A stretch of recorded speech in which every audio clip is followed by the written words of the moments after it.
Eu chamo agora o senhor advogado Dr. Rafael Freire.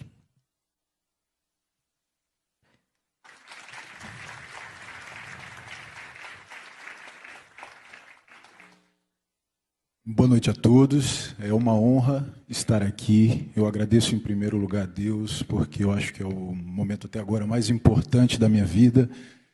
E agradeço a deputada Júlia Lucy pela oportunidade e a todos os presentes, uma ótima noite a todos nós. E o meu tempo inicialmente era de 15 minutos e eu vou ter que ser mais rápido, então vou abrir mão do meu slide e vou tentar ser o mais breve possível, porque eu acho que eu tenho a resposta que todos fizeram sobre quem é que vai se responsabilizar pelas vítimas da vacina experimental. Mas antes de falar sobre isso, eu quero me apresentar. Meu nome é Rafael Lima Freire, sou advogado e também sou servidor público. Há quase 10 anos eu sou servidor público da Câmara dos Deputados e trabalho na advocacia da Câmara dos Deputados. E lá, nesse tempo, eu tenho uma experiência, em outros cargos também, de justamente assessorar e aconselhar os gestores públicos, né, na assessoria jurídica, técnico-jurídica, sobre o que não fazer. Por isso que eu vou trazer agora a questão da responsabilidade, porque, pela primeira vez, o gestor que assinou cada um desses decretos de obrigação de vacina vai responder pessoalmente pelos seus atos. Quero fazer uma observação. Por motivos íntimos, por desconfiar do processo eleitoral brasileiro, por não ser bolsonarista, por não ser petista, por não ser de rótulo, nem de direita, nem de esquerda, por ter um pensamento livre, eu decidi não votar nas últimas eleições. E o que eu quero dizer é o seguinte, eu não tenho interesse político, isso não é uma questão política, como a mídia tem feito, como o Facebook tem feito, o Instagram, como as pessoas todas, e me desculpem meus amigos do MBL, perdoem-os, eles não sabem o que fazem.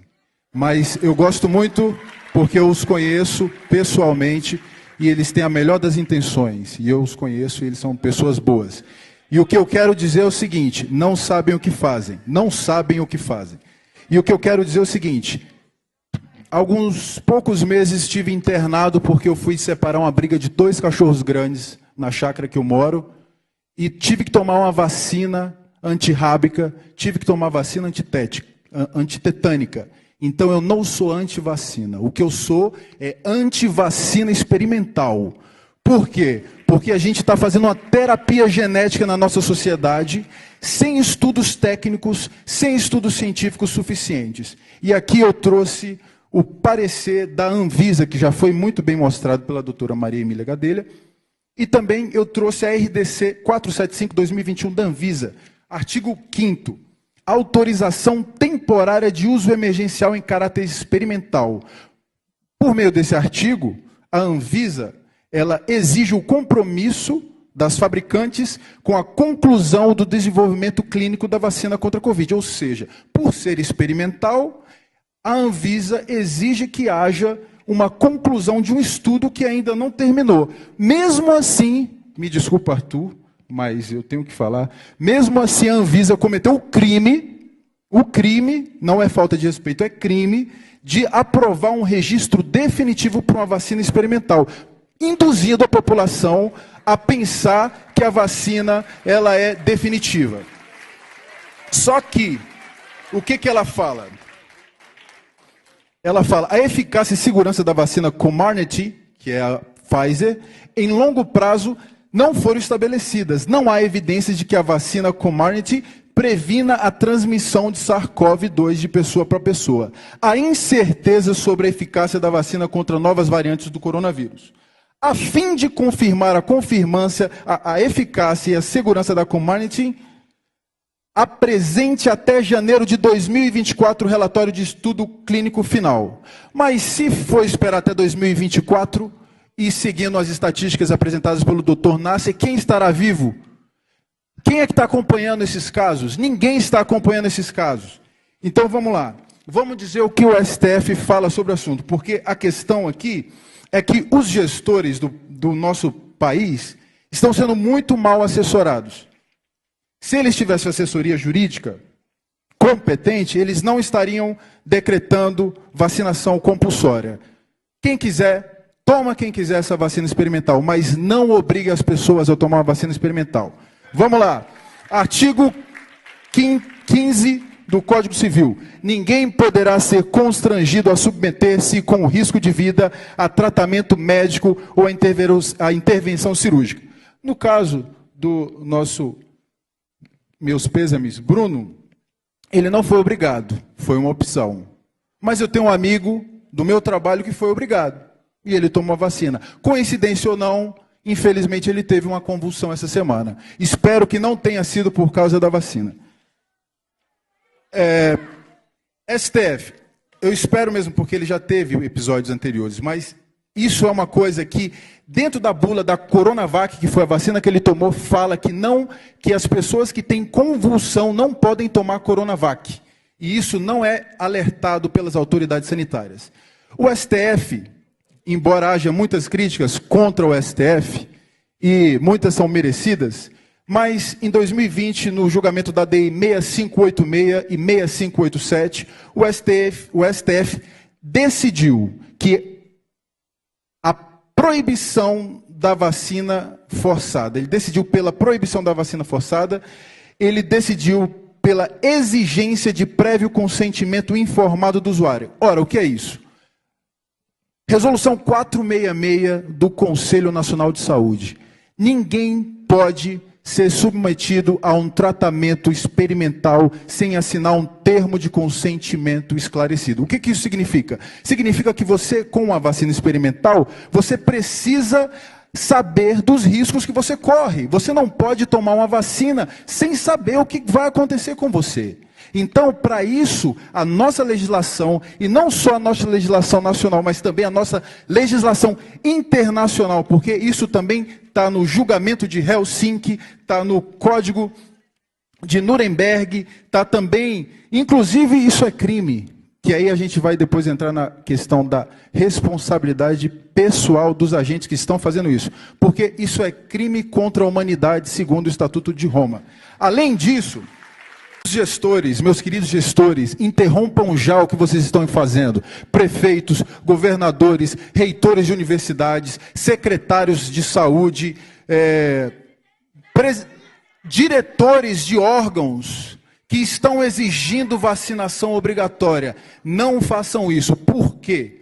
Porque isso é inconstitucional, isso é ilegal, isso fere todas as normas de direito interno e de direito internacional, inclusive a decisão do STF. Por quê? Houve um engano. Essas pessoas foram mal assessoradas e acreditavam que estavam em conformidade com o posicionamento do STF. Mas não estão, porque o posicionamento do STF não permite isso. O que acontece? Erro grosseiro do agente público. Segundo o artigo 28 da Lei de Introdução às Normas do Direito Brasileiro, o agente público responderá pessoalmente por suas decisões ou opiniões técnicas em caso de erro grosseiro ou dolo. Na caracterização de erro grosseiro, segundo decisão nova do Supremo de 2020, para a pandemia, leva-se em consideração pelas autoridades: 1. Estándares, normas e critérios científicos e técnicos, tal como estabelecido por organizações e entidades internacional e nacionalmente conhecidas. Ora, como que você determina uma vacinação compulsória se você não tem a OMS apoiando a vacinação obrigatória, o passaporte da vacina, você não tem o Conselho Federal de Medicina apoiando, você não tem o Conselho Nacional de Saúde apoiando, você não tem nada, ninguém apoia isso, nem o STF apoia isso. Então, eles estão assinando decretos e eles não sabem o que estão fazendo. E outra coisa também que o STF determina: configura erro grosseiro para fins de pandemia, hein, gente? Configura erro grosseiro do ato administrativo que ensejar violação ao direito à vida, à saúde, ao meio ambiente equilibrado ou impactos adversos à economia. o Brasil está sendo prejudicado economicamente por causa também desses passaportes. Então, é um erro grosseiro em vários aspectos, E o que acontece? Esse erro grosseiro gera a corresponsabilização da pessoa que está cometendo. Só que, segundo a lei de introdução às normas do direito brasileiro, esse erro grosseiro gera a responsabilização pessoal do agente. O que isso significa em termos práticos? Em termos práticos, isso significa que em vez de você processar o Estado de São Paulo pela morte do seu filho, você pode processar o Dória. Por quê? Porque, segundo o STF, ele cometeu e continua a cometer atos administrativos em desconformidade com as normas e organizações internacionais e nacionais, sem pareceres técnicos e ao arrepio da lei e dos princípios em relação à saúde, à economia e à vida. Então, nesse caso, agentes públicos que estão cometendo essa ilegalidade, comecem a preparar os bolsos, porque as indenizações não vão sair dos cofres públicos, porque os cofres públicos não têm culpa disso. Vai sair de cada um que cometeu o erro grosseiro. E eu quero dar um recado também para os erros grosseiros sendo cometidos pela Anvisa. Cada pessoa que assinou cada nota técnica vai ser responsabilizada pessoalmente com o seu CPF. Então prepare todos os bens para responder às vítimas eventuais das vacinas, que não são mais tão eventuais, porque já são muitas vítimas. Então, assim, quem quiser tomar vacina, eu respeito, tome a vacina, é um experimento, mas exija um acompanhamento do protocolo científico, pelo menos até 2023, 2024, quando concluem os estudos. Não faça isso, porque todo mundo vai. Com todo respeito, não seja burro. O que está acontecendo? Seja crítico, leia a bula do medicamento. Não faça isso. Não vacine as nossas crianças sem ler a bula do medicamento. E eu, por fim, quero dizer que vocês, gestores, vão precisar de bons advogados daqui para frente. E não contem comigo, porque eu estarei do outro lado, atrás de vocês. Muito obrigado.